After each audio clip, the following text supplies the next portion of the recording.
The Zero Financial Line. The zero financial line represents a position where one owes nothing and has nothing. Perhaps you can remember those days getting started on your own. So let's assume you are a young person who just graduated from college. Perhaps you're one of the lucky few who graduated at the zero line. In 2013, the debt on student loans exceeded all credit card debt owed in America. Unfortunately, many young people today are entering the workplace far below the zero line, saddled with student loans with no understanding of how or what it's going to take to get above the line. You get out of school and get a job. You have a steady paycheck and you need a car, so the first thing you do is go to the showroom and pick one out.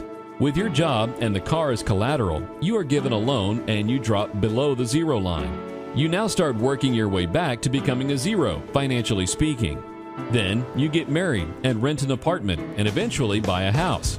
Now there are two in debt working their way back to zero. Then children come along and the odds of being able to put away enough money to pay off all your loans at interest and live on the top side of the zero line are becoming a forgotten dream.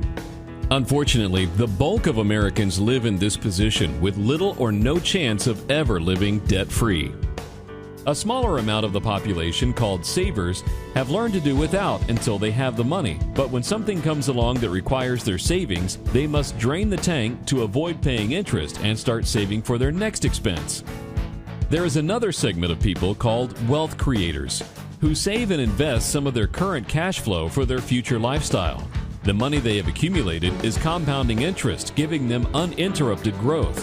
Having access to capital allows them to negotiate more favorable loans by collateralizing against their accounts rather than draining them.